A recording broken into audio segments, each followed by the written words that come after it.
قابل احترام بزرگوں، نوجوان دوستوں اور ساتھیوں، اللہ تبارک و تعالی نے اس دنیا کے اندر روز اول سے اس نظام کو جاری و ساری فرمایا ہے کہ حق اور باطل کے درمیان کشمکش جاری رہتی ہے۔ کوئی زمانہ، کوئی دور ایسا نہیں گزرا ہے کہ جس میں باطل نے سر نہ ابھارا ہو اور حق پرستوں کو حق کے غلبے کے لیے قربانیاں نہ دینی پڑی ہو۔ نبی اکرم صلی اللہ علیہ وسلم کا مبارک دور یہ بھی انہی آزمائشوں سے گزرا ہے، بلکہ انبیاء کرام علیہم السلام پر تو دوسروں کے مقابلے میں زیادہ آزمائشیں آتی ہیں، انہیں زیادہ تکالیف اور پریشانیوں سے گزرنا پڑتا ہے، لیکن ایک عرصے تک حق کے غلبے کی کوششیں جب ہوتی رہتی ہیں اور اہل ایمان دین اسلام پر ثابت قدم رہنے کے لیے ہر طرح کی قربانی دینے کے لیے تیار ہو جاتے ہیں، تو پھر اللہ تبارک و تعالی کی طرف سے بھی مدد اور نصرت آ کر رہتی ہے۔ وَكَانَ حَقًّا عَلَيْنَا نَصْرُ الْمُؤْمِنِينَ، اللہ تبارک و تعالی نے یہ وعدہ فرمایا ہے کہ اہل ایمان کی مدد کرنا یہ ہم پر لازم ہے۔ اللہ تبارک و تعالی نے فرمایا ان تنصروا اللہ ینصرکم، اگر تم اللہ کے دین کی مدد کرو گے، دین اسلام کی اور حق کے غلبے کی کوششیں کرتے رہو گے، تو ینصرکم، اللہ تمہاری مدد فرمائیں گے، اللہ تمہیں بے یار و مددگار نہیں چھوڑیں گے۔ اور نبی اکرم صلی اللہ علیہ وسلم کی پوری زندگی، پوری سیرت طیبہ اور حضرات صحابہ کرام کی زندگیاں اس بات پر گواہ ہیں کہ اللہ تبارک و تعالی نے انہیں بے یار و مددگار نہیں چھوڑا۔ حالات آئے، آزمائشیں آئیں، سخت ترین قربانیاں دینی پڑی، جان کی آزمائش، مال کی آزمائش، اولاد کی آزمائش، گھر سے بے گھر کیے گئے اور خاندان بکھر گیا، باپ بیٹے سے جدا ہو گیا، بیٹا باپ سے جدا ہو گیا، مال و دولت لٹ گئے اور جسمانی اذیتیں اور تکلیفیں پہنچائی گئیں۔ یہ ساری مصیبتیں اور آزمائشیں آتی رہی، کن پر؟ ان لوگوں پر جو اس روئے زمین پر سب سے زیادہ مقدس ہیں، حضرات انبیاء کرام علیہم السلام کے بعد، یعنی حضرات صحابہ کرام۔ ان پر جب مصیبتیں آئی، آفتیں آئی، تو پھر ہم اور آپ جیسے مسلمان کس کھیت کی مولی ہیں؟ اگر ہم پر مصیبتیں آ رہی ہیں، باطل کی طرف سے یلغار ہو رہی ہے، فرقہ پرستوں کی طرف سے سخت مصائب سے ہم دوچار کیے جا رہے ہیں، تو اس میں کوئی اچنبے کی بات نہیں ہے، کوئی تعجب کی بات نہیں ہے۔ تعجب کی بات تو یہ ہوگی کہ آزمائشوں اور امتحانات کے آنے کے باوجود ہم غفلت کی زندگی گزارتے رہے اور ہم اس نقطے کو نہ سمجھ سکیں کہ ہماری کامیابی دین کے اندر ہی ہے، سارے مسائل کا حل اللہ اور اس کے رسول صلی اللہ علیہ وسلم کی اطاعت اور فرما برداری میں ہے۔ جن چیزوں کی وجہ سے ہم پر مصیبتیں آ رہی ہیں، وہی چیزیں ہمارے لیے کامیابی کا دار و مدار ہے۔ کیسے؟ مصیبتیں جو آ رہی ہیں ہم پر، وہ اہل ایمان ہونے کی وجہ سے ہے، وہ مسلمان ہونے کی وجہ سے ہے کہ ہم اس ملک کے اندر اپنی دینی اور اسلامی شناخت کے ساتھ زندگی گزارنا چاہتے ہیں۔ ہم اللہ اور اس کے رسول کے نام لیوا بن کر زندگی گزارنا چاہتے ہیں، ہمارے پروج، ہمارے پرانے آبا و اجداد اگرچہ کہ وہ کافر رہے ہوں، مشرک رہے ہوں، وہ اس ملک کی ہندوانہ تہذیب اور سنسکرتی کے علمبردار رہے ہوں گے، لیکن جس دور اور جس زمانے میں بھی ہمارے آبا و اجداد کو اللہ تبارک و تعالی نے نور ایمان عطا فرمایا اور ان کے قلوب کو اسلام کی روشنی سے منور فرما دیا، اس زمانے اور اس دور سے پھر ہم اہل ایمان ہوئے، تو اب ہم اور ہماری نسلیں بھی انشاءاللہ قیامت تک کے ایمان پر ہی باقی رہیں گی۔ ہم پلٹ کر لوٹ کر دوبارہ اس دین اور اس مذہب اور دھرم کی طرف نہیں جانے والے ہیں۔ یہی چیز ہمارے لیے مصیبت کا ذریعہ بن رہی ہے، ورنہ آج بھی پرکشش دعوتیں ہیں، بہت بڑے بڑے آفر ہیں کہ اگر ہم اپنے پرکھوں اور پروجوں کے دین و مذہب کی طرف لوٹ آئیں، یعنی اس ملک کا جو قدیم ہندو مذہب ہے اور ہندو تہذیب ہے، اگر ہم اس کی طرف لوٹ آئیں تو یک لخت یہ ساری پریشانیاں ختم ہو جائیں گی، یہ ساری آزمائشیں، ساری دشواریاں یہ یک لخت ختم ہو جائیں گی۔ بڑے بڑے عہدے اور منصب پیش کیے جا رہے ہیں، بڑی بڑی مراعات دی جا رہی ہے، یہ صرف اور صرف اس وجہ سے ہے کہ وہ یہ چاہتے ہیں کہ یہ قوم جو اپنی دینی اور اسلامی شناخت کے ساتھ اس ملک کے اندر رہنا چاہتی ہے، وہ اس شناخت کو چھوڑ دے اور قومی دھارے کے اندر شامل ہو جائے، ملک کی جو تہذیب اور سنسکرتی ہے اس کے اندر وہ ضم ہو جائیں اور گم ہو جائے، وہ یہ چاہتے ہیں۔ اور ایک طرف ہم یہ چاہتے ہیں کہ ہم اپنی دینی شناخت کے ساتھ باقی رہیں گے، اس لیے کہ ہم یہ جانتے ہیں، ہمارا اس بات پر ایمان ہے کہ ہماری دنیا اور آخرت کی کامیابی دین اسلام ہی میں ہے، اور اگر ہم خدا نخواستہ اس سے پلٹ جاتے ہیں، پھر جاتے ہیں، تو ہم نہ دنیا کے رہیں گے اور نہ آخرت کے رہیں گے۔ یہ کشمکش دراصل یہی ہے، اصل چیز یہی ہے، یہاں تک کہ اس ملک کے فرقہ پرست عناصر یہ بھی نہیں چاہتے کہ ہم اپنے آپ کو مسلمان کہنا چھوڑ دیں، وہ چاہتے ہیں کہ تم اپنے آپ کو مسلمان کہو، ہم کو اس سے کوئی اعتراض نہیں ہے، لیکن ہم یہ چاہتے ہیں کہ تم ایسے مسلمان رہو کہ جو لبرل ہو، جس کے اندر جو ہے اسلامی حمیت اور غیرت نہ ہو، جس کا نتیجہ یہ ہو کہ وہ جہاں مسجد میں اکٹھا ہو کر نماز پڑھتے ہو وہیں وہ ہمارے قومی تہواروں میں آ جائیں، وہ دیوالی بھی منا لے، وہ گنپتی کے اتسو میں بھی شریک ہو جائیں، وہ تلک بھی لگا لے، اور ضرورت پڑے تو جو ہے وہ مندروں کے اندر پہنچ کر وہ اپنا ہاتھ جوڑ لیں، اپنی پیشانی ٹیک لیں، اس کے بعد جا کے پھر مسجد میں نماز پڑھ لیں، اس کے بعد جا کے پھر جو ہے وہ تسبیحات پڑھتے رہیں اور داڑھی اور ٹوپی لگا کے رکھے، اس سے ان کو کوئی جو ہے چڑ نہیں ہے، ان کو چڑ اس بات سے ہے کہ ہم کفر اور شرک کی بنیادوں کا انکار کرتے ہیں،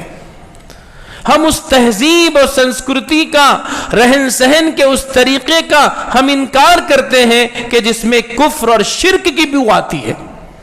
اور ظاہر ہے کہ دین اسلام کا شرک سے کوئی جوڑ ہے ہی نہیں۔ تو ساری آزمائشیں اور مصیبتیں ختم ہو جائیں گی اگر ہم اپنی شریعت سے دستبرداری کا اعلان کر دیں، ہم اپنے آپ کو اس قوم کے اندر جو ہے ضم کر لیں۔ لیکن یاد رکھیے کہ ذرہ برابر اگر ہم دین اور شریعت سے انحراف کریں گے،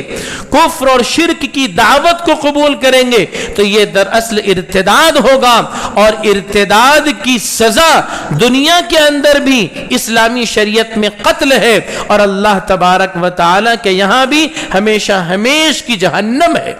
اس لیے شریعت کے ایک حکم سے ہم دستبردار نہیں ہو سکتے۔ اس ملک کی تہذیب اور اس ملک کا جو کلچر ہے وہ اکال الامم ہے، یہ اکال الامم ہے، یعنی ساری قوموں کو وہ ہضم کر جانے والا ہے، ساری قوموں کو وہ اپنے اندر جو ہے جذب کر لینے والا ہے۔ چنانچہ اس ملک کے اندر اور بہت سارے مذاہب پیدا ہوئے، مذاہب کے ماننے والے اس ملک کے اندر تھے اور آج بھی ہیں، لیکن واقعہ یہ ہے کہ ہندو تہذیب اور کلچر نے، ہندو مذہب نے ان سب کو اپنے اندر ہضم کر لیا ہے۔ چنانچہ آپ دیکھیے کہ سکھ مذہب ہندوازم میں ضم ہو چکا ہے، بودھ مذہب ہندوازم میں ضم ہو چکا ہے،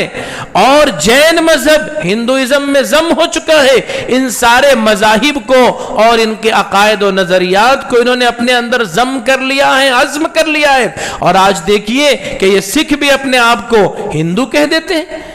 کبھی کبھی ان کی غیرت جو ہے للکارتی ہے تو اپنے آپ کو ایک الگ دھرم کا انسان قرار دیتے ہیں، لیکن جب معاملہ آتا ہے تہذیب و ثقافت کا، تہواروں کا اور متعدد نظریات کا، وہ اپنے آپ کو ہندو کہنے لگتے ہیں یا ہندوؤں کے ساتھ ضم ہو جاتے ہیں۔ جینی تو ہندوؤں کے اندر ضم ہو گئے، بدھسٹ تو پورے طور پر ہندوؤں کے اندر ضم ہو گئے۔ کچھ اپنی انفرادی شناخت انہوں نے باقی رکھی ہے جس کی وجہ سے ان کے مذہب کا ان پر لیبل ہے، لیکن بہت سارے معاملات میں وہ ضم ہو چکے۔ اسی لیے آج بھی جو ہے وہ ہندو مذہب ان کو اپنا سمجھتا ہے اور یہ جو ہے ان کے اندر ضم رہتے ہیں۔ لیکن ایک مسلمان قوم ہے کہ جو پورے طور پر اپنی دینی تشخصات کے ساتھ، اپنے عقائد اور نظریات کے ساتھ، اپنی تہذیب و ثقافت کے ساتھ ان سے پورے طور پر علیحدہ ہے۔ یہی علیحدگی اس کو پسند نہیں ہے، ان کو پسند نہیں ہے، اور اس کی وجہ سے یہ مصائب و پریشانیاں ہیں اور اس ملک کے اندر ٹارگٹ کیا جا رہا ہے مسلمانوں کو۔ لیکن ہم مسلمانوں کو بھی یاد رکھنا چاہیے کہ یہ آزمائشیں، یہ مصیبتیں، یہ تکالیف دین کے راستے میں آئیں گی، ان کو خندہ پیشانی سے برداشت کرنا ہوگا۔ آپ ملکی حالات کو دیکھیے، ہزاروں مکانات مسلمانوں کے منہدم کر دیے گئے، سینکڑوں واقعات موب لنچنگ کے پیش آئے، گھروں کو لوٹ لیا گیا اور مختلف مسلمانوں کی املاک پر دعوے کر دیے گئے، ان کو ضبط کر لیا گیا، مسلمانوں کو ٹارچر کیا جا رہا ہے، طعن و تشنیع کیے جا رہے ہیں، ان کی آزادیوں کو سلب کرنے کی کوششیں کی جا رہی ہیں، اور اس معاملے میں یہ فرقہ پرست عناصر اتنے بے باک ہو چکے ہیں کہ اب اسمبلیوں کے ایوانوں میں اور پارلیمنٹ کے ایوانوں میں بھی مسلمانوں کو کھل کر للکارا جا رہا ہے۔ یہ ساری چیزیں مسلمانوں کو ذہنی طور پر شکست خوردہ کر دینے کے لیے ہو رہی ہے۔ مسجد اور مندر کے معاملات جگہ جگہ اٹھائے جا رہے ہیں، اور ہماری مسجدوں کو جو اللہ کا گھر ہے، ان مسجدوں کو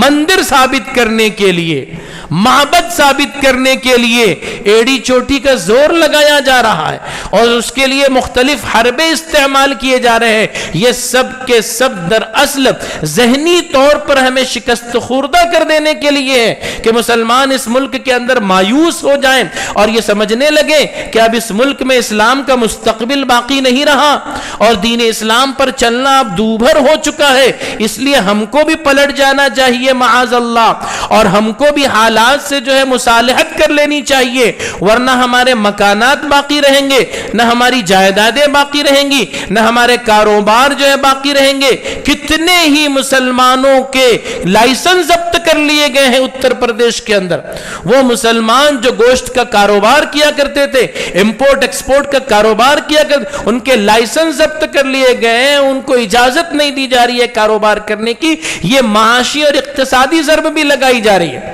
یہ سب کے سب جو ہے مسلمانوں کو پورے طور پر مایوس کر دینے کی کوششیں ہیں، لیکن ان سارے حالات میں مسلمانوں کو ذرہ برابر مایوس نہیں ہونا چاہیے، ذرا بھی خوف اور دہشت نہیں محسوس کرنا چاہیے۔ 40 کروڑ کی تعداد میں مسلمان اس ملک کے اندر آباد ہے۔ جس خطہ زمین میں، جس ملک میں 40 کروڑ کی تعداد میں کوئی قوم بستی ہو، بھلا وہ کمزور ہو سکتی ہے؟ اور ہم کو اپنی طاقت پر یا اپنے عدد پر کوئی ناز نہیں ہے یا اس پر کوئی اعتماد نہیں ہے. ہم کو تو اعتماد اللہ کی ذات پر ہے, اللہ کے وعدوں پر ہے. اللہ نے ہم سے یہ وعدہ کیا ہے کہ لا تہنوا ولا تحزنوا وانتم الاعلون ان کنتم مؤمنین, کہ تم بزدلی نہ دکھاؤ, تم خوفزدہ مت ہو, تم غمزدہ مت ہو, تم ہی غالب رہو گے, تم ہی سربلند رہو گے اگر تم مسلمان ہو, اگر تم واقعی صاحب ایمان ہو اور تم اپنی زندگی اسلامی شریعت کے مطابق گزار رہے ہو تو تم ہی غلبہ پاؤ گے, تم ہی سربلند رہو گے. یہ ساری باطل طاقتیں اور ان کی ساری کوششیں یہ سمندر کے جھاگ کے مانند ہے, بہت جوش و خروش کے ساتھ اٹھتی ہیں, بڑے جوش و خروش کے ساتھ اٹھتی ہیں, لیکن پھر کچھ ہی عرصے کے بعد وہ سب مٹ جاتی ہے, سب تھم جاتی ہے. اب دنیا کی تاریخ میں یہ چند برس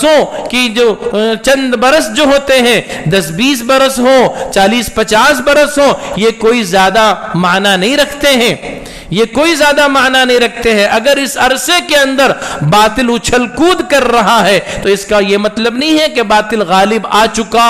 اور اہل حق پسپا ہو چکے اور اب ان کا مقدر یہ ہے کہ وہ اسی طرح شکست خوردہ ہو کر زندگی گزارے. نہیں, مسلمانوں کو ہمیشہ حوصلہ رکھنا چاہیے اور ہمیشہ ان کے اندر یہ امنگ رہنی چاہیے کہ نہیں, یہ ان باطل طاقتوں کا مقابلہ ہم کر سکیں گے اور دین اسلام پر ثابت قدم رہ کر ہم سربلند ہوں گے انشاءاللہ. کسی طرح کی کوئی مایوسی نہیں آنی چاہیے. حالات کا آپ تجزیہ کیجئے, پوری دنیا کے حالات کا آپ تجزیہ کیجئے, آپ کو اندازہ لگے گا کہ آج سے 40 سال پہلے 50 سال پہلے جو مظالم ڈھائے گئے تھے, آج ان سارے مظالم کا پردہ چاک ہو رہا ہے اور وہ ساری طاقتیں ساری قوتیں پسپا ہو رہی ہیں. آج اس ملک کے اندر کچھ مسجدوں پر دعوے کیے جا رہے ہیں اور بابری مسجد کو جبرن چھین لیا گیا اور اہل باطل کے حوالے کر دیا گیا اور آج وہاں اس پر مندر تعمیر ہو گیا. تو اس کا یہ مطلب نہیں ہے کہ اب وہ قیامت تک کے باقی رہے گا اور کبھی ایسے حالات نہیں پلٹا کھائیں گے. آپ دیکھیے 40 سال سے دمشق کی جامع اموی کے اندر مسجد نماز کی ادائیگی پر پابندی عائد کر دی گئی تھی, صدائے تکبیر وہاں نہیں گونج رہی تھی, لیکن حالات پلٹا کھائے اور وہ ظالم حکومت کا خاتمہ ہوا. حافظ الاسد اور بشار الاسد کی حکومت کا خاتمہ ہوا, ظلم و جبر و تشدد کی ایک تاریخ کا خاتمہ ہوا اور اہل حق غالب آئے تو 40 سال کے بعد پھر اس مسجد کے اندر سے صدائے تکبیر بلند ہونے لگی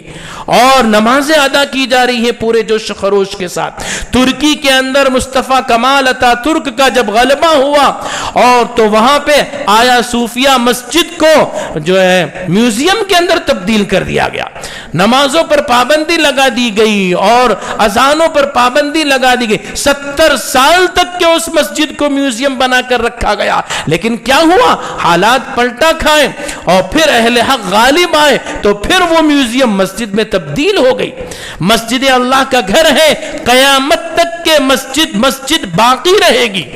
کوئی چیز اس کی حیثیت کو تبدیل نہیں کر سکتی. یہاں تک کہ مسجد کو اگر مسمار اور منہدم بھی کر دیا جائے تو وہ خطہ زمین مسجد باقی رہے گا. اگر اس پر کوئی اور تعمیر کر بھی دی جائے تب بھی وہ خطہ زمین مسجد باقی رہے گا, قیامت تک کہ اس کی حیثیت تبدیل نہیں کی جا سکتی.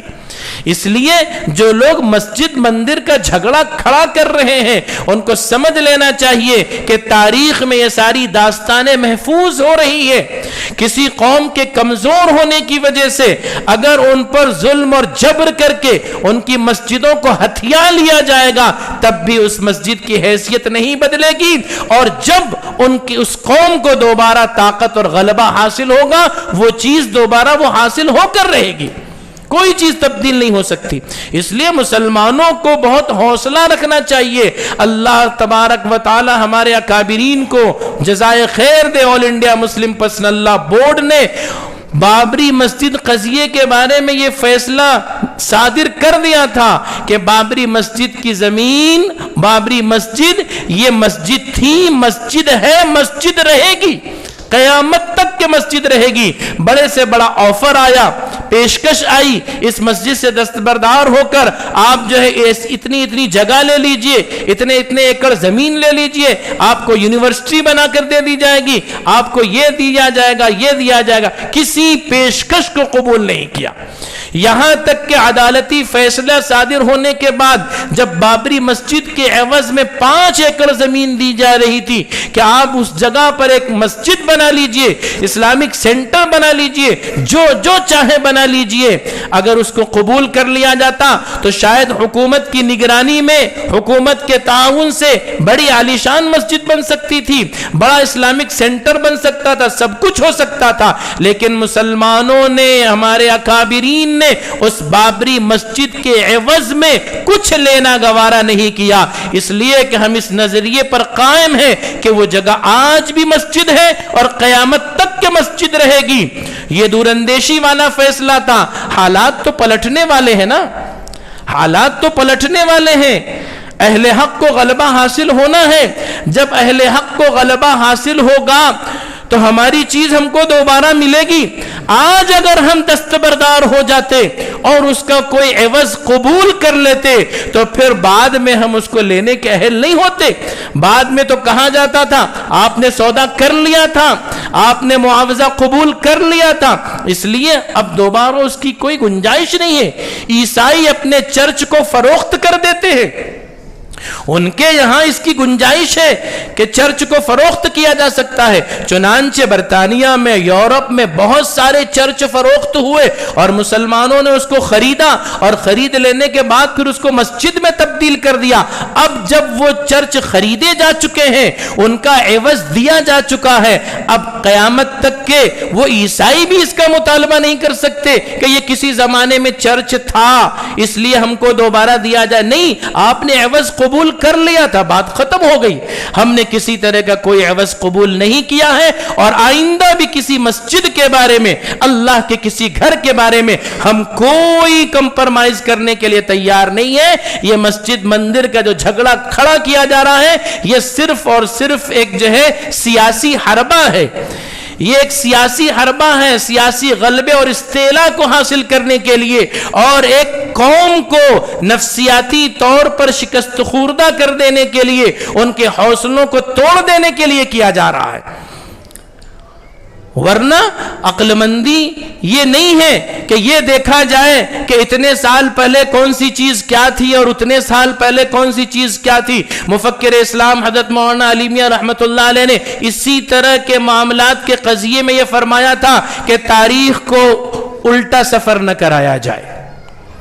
تاریخ کو الٹا سفر نہ کرایا جائے۔ یہ 400 سال پہلے، 500 سال پہلے، 1000 سال پہلے یہ چیز کیا تھی اور اس کے نیچے کیا ہے، یہ تاریخ کو الٹا سفر کرانا ہے۔ تاریخ کو آگے بڑھائیے، ملک کو کیسے ترقی دی جا سکتی ہے، ملک کے لوگوں کو کیسے خوشحال بنایا جا سکتا ہے، اس ملک کے اندر امن اور بھائی چارے اور محبت کے ساتھ کیسے ہم رہ سکتے ہیں، ملک کو کیسے مضبوط بنایا جا سکتا، اس کی کوشش کرنی چاہیے، تاریخ کو آگے بڑھانا چاہیے۔ ورنہ تاریخ کے صفحات میں ایسے واقعات دبے پڑے ہوئے ہیں، ایسی خوریزیاں ہیں، ایسا خون خرابہ ہے، ایسے واقعات ہیں کہ اگر ان کو کریت کر نکالا جائے گا تو انسانیت شرمسار ہوگی، لوگوں کے سر جھک جائیں گے شرم سے کہ ایسے واقعات رونما ہوئے۔ افسوس کی بات یہ ہے کہ ایسے شرمناک، المناک واقعات جو رونما ہوئے آج تاریخ کے صفحات میں بند ہیں، ان کو نکالنے کی کوشش کی جا رہی ہے اور دوبارہ ویسی ہی المناک اور خوریز تاریخیں یہ جو ہیں ثبت کی جا رہی ہیں، دوبارہ اس طرح کے واقعات کو دہرایا جا رہا ہے۔ نہیں، یہ بڑی نادانی کی بات ہے۔ حضرت مولانا علی میاں فرمایا کرتے تھے کہ تاریخ ایک سویا ہوا شیر ہے، تاریخ ایک سویا ہوا شیر ہے۔ عقل مندی کی بات ہے کہ اگر شیر سویا ہوا ہے تو چپکے سے آدمی وہاں گزر جائے، وہاں سے اپنی جان بچا لے، ذرا بھی آہٹ نہ کرے، ذرا بھی ہڑبڑاہٹ نہ کرے۔ ایسا نہ ہو کہ شیر جاگ جائے، اگر خدا نخواستہ وہ شیر جاگ جائے گا تو ظاہر ہے کہ پھر انسان کی جان خطرے میں ہے، وہ اپنے آپ کو بچا نہیں پائے گا۔ جنگل سے گزرنے والا رہ گزر اچانک دیکھتا ہے کہ شیر کا سامنا ہو گیا، لیکن شیر سویا ہوا ہے۔ تو وہ کبھی یہ غلطی نہیں کرے گا کہ اس کو پتھر مار کر بھگائے کہ ہمارا راستہ خالی کرو، ہم کو جانا ہے۔ عقل مندی کا تقاضا ہے کہ چپکے سے جو ہے وہاں سے گزر جائے کہ یہ سویا ہوا اس کو سونے دیجئے۔ افسوس کی بات یہی ہے کہ تاریخ کے ایسے بہت سارے واقعات وہ شیر کے مانند سو رہے ہیں، لیکن کچھ فرقہ پرست اور نادان قسم کے لوگ وہ اس سوئے ہوئے شیر کو جگانے کی کوشش کر رہے ہیں، اور اس کی وجہ سے جو ہے پورے ملک کے حالات جو ہیں بدامنی کی طرف جا رہے ہیں، نفرت کا ایک ماحول پیدا ہو رہا ہے۔ یہ ساری چیزیں ایسی ہیں کہ جو انشاءاللہ زیادہ دنوں تک نہیں باقی رہے گی، یہ زیادہ دنوں تک باقی رہنے والی چیز نہیں ہے، اور اللہ تبارک و تعالیٰ گاہے بگاہے دکھاتے بھی رہتے ہیں کہ جو لوگ سر چڑھ کر بولتے ہیں پھر وہ ڈوبتے بھی ہیں۔ چڑھتا ہوا سورج پھر غروب بھی ہوتا ہے، کسی کو ہمیشہ کا عروج حاصل نہیں ہے، اس دنیا کے اندر عروج اور زوال ساتھ ساتھ چلتے رہتے ہیں۔ اس لیے آج جو عروج پر ہیں، جو اقتدار پر ہیں، ان کو سمجھ لینا چاہیے کہ ان کا اقتدار ہمیشہ باقی نہیں رہے گا۔ جو چراغ جلتا ہے وہ بجھتا بھی ہے، ہزاروں چراغ جلے اور پھر وہ بجھ گئے، اور تاریخ اس بات کی شاہد ہے کہ بڑی بڑی سلطنتیں آئی، بڑے بڑے ظالم جابر بادشاہ اور ڈکٹیٹر آئے، لیکن کوئی ہمیشہ تک باقی نہیں رہا اور بہت لمبے عرصے تک باقی بھی نہیں رہا۔ یہ ساری ڈکٹیٹرشپ جو ہے 40-50 سال تک چلتی ہے، اس کے بعد بڑے بڑے ڈکٹیٹر ختم ہو گئے، ہٹلر ہو کہ مسولینی ہو، بڑے بڑے ڈکٹیٹروں کا 40-50 سال کے اندر خاتمہ ہو جاتا ہے، حالات بدل جاتے ہیں، پھر اہل حق آ جاتے ہیں۔ لیکن واقعہ اصل بات یہ ہوتی ہے کہ اہل حق جب دین اسلام پر ثابت قدم رہنے میں کمزوریاں دکھاتے ہیں، ان کے اندر جو ہیں کمزوریاں آ جاتی ہے، عقائد اور ایمان کے اعتبار سے، اعمال کے اعتبار سے، حقوق اللہ اور حقوق العباد کے ادائیگی کے اعتبار سے، تب پھر ان پر چاروں طرف سے اس طرح کی مصیبتیں آتی ہیں۔ اس لیے ہمیشہ اہل ایمان کو اپنے ایمان اور عمل کا جائزہ لیتے رہنا چاہیے، اور ہر قیمت پر دین اسلام پر ثابت قدم رہنا ہے، اسی میں ہماری کامیابی اور غلبہ ہے۔ نبی اکرم صلی اللہ علیہ وسلم نے عرض کیا تھا کہ ایک زمانہ ایسا آئے گا کہ مسلمانوں پر دنیا کی قومیں اس طرح ٹوٹ پڑیں گی کہ جیسے بھوکے دسترخوان پر ٹوٹ پڑتے ہیں۔ اگر کچھ لوگ بہت بھوکے ہوں اور ان کو دسترخوان میسر آ جائے تو ہر طرف سے وہ ٹوٹ پڑتے ہیں، ہر ہاتھ روٹی کی طرف جھپٹتا ہے، ہر ہاتھ پیالے کی طرف جھپٹتا ہے، اور وہ جلدی سے جو ہے وہ کھا لینا چاہتے ہیں۔ فرمایا کہ جس طرح بھوکے دسترخوان پر ٹوٹ پڑتے ہیں ویسے ہی ساری قومیں مسلمانوں پر ٹوٹ پڑیں گی۔ تو صحابہ اکرام کو بڑا تعجب ہوا اور عرض کیا کہ اللہ کے رسول صلی اللہ علیہ وسلم، کیا اس وجہ سے کہ اس زمانے میں ہماری تعداد بہت کم ہوگی، ہم بہت تھوڑے ہوں گے؟ ہم تو 313 تھے تو 1000 پر غالب آ گئے، تو کیا اس زمانے میں اس سے بھی زیادہ کم مسلمان ہو جائیں گے، ان کی تعداد بہت تھوڑی ہو جائے گی؟ فرمایا کہ نہیں، اس زمانے کے اندر تمہاری تعداد تھوڑی نہیں ہوگی بلکہ تمہاری تعداد بہت زیادہ ہوگی، لیکن واقعہ یہ ہے کہ تم سمندر کے جھاگ کے مانند ہوگے، سمندر کے جھاگ کے مانند بے حیثیت اور بے وقت رہو گے، تعداد بے شمار ہوگی لیکن حیثیت بالکل گھٹ جائے گی۔ صحابہ کرام نے عرض کیا، اے اللہ کے رسول صلی اللہ علیہ وسلم، ایسا کیوں کر ہوگا؟ کس وجہ سے یہ ہوگا کہ اتنی بڑی تعداد میں ہونے کے باوجود ہماری حیثیت اور وقت بالکل گھٹ جائے گی؟ تو فرمایا کہ اس وجہ سے کہ مسلمانوں کے اندر وہن پیدا ہو جائے گا، وہن پیدا ہو جائے گا۔ صحابہ کرام نے عرض کیا کہ اللہ کے رسول صلی اللہ علیہ وسلم، وہن کیا چیز ہے؟ فرمایا حب الدنیا و کراہیت الموت، حب الدنیا و کراہیت الموت، دنیا کی محبت اور موت کا ڈر اور خوف، یہ دو چیزیں مسلمانوں کے اندر پیدا ہو جائیں گی جس کی وجہ سے ان کی حیثیت اور وقت ختم ہو جائے گی اور قومیں ان پر ٹوٹ پڑیں گی۔ آج واقعہ یہی ہے کہ ہمارے اندر یہ بیماری جڑ پکڑ چکی ہے، دنیا کی محبت، دنیا کے لیے ساری تگ و دو، دنیا کے لیے ساری بھاگ دوڑ اور کوششیں، دنیا مطمع نظر، روپیہ پیسہ نصب العین بن گیا ہے، مقصد زندگی بن گیا ہے،